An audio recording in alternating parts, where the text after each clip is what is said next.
Class 9 में आप सभी का स्वागत है। हम लोग पढ़ रहे हैं आज का संचयन का पाठ 2 स्मृति। हम लोगों ने 11 पेज तक पढ़ लिया है। आप पढ़ेंगे आज पेज 12। तो निकालिए, चलिए पढ़ते हैं। दृढ़ संकल्प से दुविधा की बेड़ियां कट जाती हैं। मेरी दुविधा भी दूर हो गई। कुएं में घुसकर चिट्ठियों को निकालने का निश्चय किया। कितना भयंकर निर्णय था, पर जो मरने को तैयार हो उसे क्या मूर्खता अथवा बुद्धिमत्ता से किसी काम को करने के लिए कोई मौत का मार्ग ही स्वीकार कर ले, और वह भी जानबूझकर, तो फिर वह अकेला संसार से भिड़ने को तैयार हो जाता है। और उसे फल की क्या चिंता, फल तो किसी दूसरी शक्ति पर निर्भर है। उस समय चिट्ठियां निकालने के लिए मैं बिस्तर से भिड़ने को तैयार हो गया। पासा फेंक दिया था। मौत का आलिंगन हो अथवा सांप से बचकर दूसरा जन्म, इसकी कोई चिंता न थी, पर विश्वास यह था कि डंडे से सांप को पहले मार दूंगा, तब फिर चिट्ठियां उठा लूंगा। बस इसी दृढ़ विश्वास के बूते पर मैंने कुएं में घुसने की ठानी। छोटा भाई रोता था और उसके रोने का तात्पर्य था कि मेरी मौत मुझे नीचे बुला रही है। यद्यपि वह शब्दों से न कहता था, वास्तव में मौत सजीव और नग्न रूप में कुएं में बैठी थी, पर उस नग्न मौत से मुठभेड़ के लिए मुझे भी नग्न होना पड़ा। छोटा भाई भी नंगा हुआ। एक धोती मेरी, एक छोटे भाई की, एक चने वाली, 2 कानों से बधी हुई धोतियां, 5 धोतियां और कुछ रस्सी मिलाकर कुएं की गहराई के लिए काफी हुई। हम लोगों ने धोतियां एक दूसरी से बांधी और खूब खींच कर आजमा लिया कि गांठें कड़ी हैं या नहीं। अपनी ओर से कोई धोखे का काम न रखा।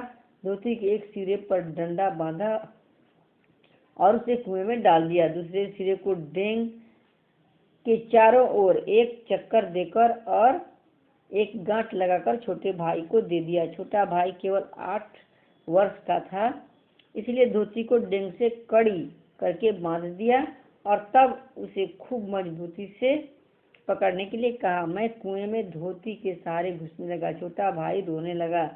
मैंने उसे आश्वासन दिलाया कि मैं कुएं के नीचे पहुंचते ही सांप को मार दूंगा, और मेरा विश्वास भी ऐसा ही था। कारण यह था कि इससे पहले मैंने अनेक सांप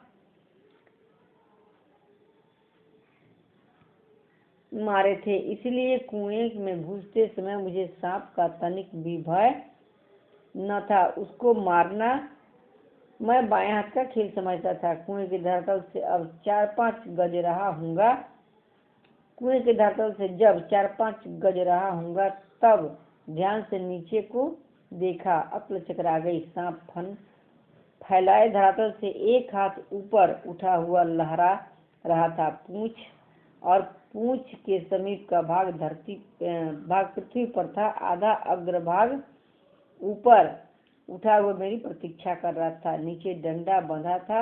मेरे उतरने की गति से जो इधर उधर हिलता था, उसी के कारण शायद मुझे उतरते देख सांप घातक चोट के आसन पर बैठा था। सपेरा जैसे बीन बजाकर काले सांप को खिलाता है और सांप क्रोधित हो फन फैलाकर खड़ा होता और फुंकार मारकर चोट करता है, ठीक उसी प्रकार सांप तैयार था। उसका प्रतिद्वंदी मैं उससे कुछ हाथ ऊपर धोती पकड़े लटक रहा था। धोती डेंग से बंधी होने के कारण कुएं के बीचों बीच लटक रही थी और मुझे कुएं के धरातल की परिधि के बीचों बीच ही उतरना था। दूरी पर इसके माने थे सांप से 1.5-2 फुट गज नहीं की दूरी पर पैर रखना, और इतनी दूरी पर सांप पैर रखते ही चोट करता। स्मरण है, कच्चे कुएं का व्यास बहुत कम होता है, नीचे तो वह 1.5 गज से अधिक होता ही नहीं। ऐसी दशा में कुएं में मैं सांप से अधिक 4 फुट की दूरी पर रह सकता था, वह भी उस दशा में जब सांप मुझसे दूर रहने का प्रयत्न करता। पर उतरना तो था कुएं के बीच में, क्योंकि मेरा साधन बीचों बीच लटक रहा था। ऊपर से लटक कर तो सांप नहीं मारा जा सकता था, उतरना तो था ही, थकावट से ऊपर चढ़ भी नहीं सकता था। अब तक अपने प्रतिद्वंदी को पीठ दिखाने का निश्चय नहीं किया था।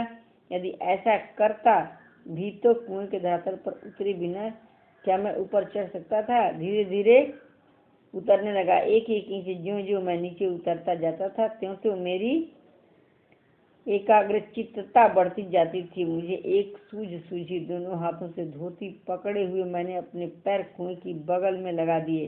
दीवार से पैर लगाते ही कुछ मिट्टी नीचे गिरी और सांप ने फूंक करके उस पर मुंह मारा। बच्चों धन्यवाद। अब हम लोग दूसरे दिन पढ़ेंगे। मैंने 3 प्रश्न दे दिया है, 1 2 3, आप बना लीजिएगा और इसे पढ़िएगा भी। धन्यवाद।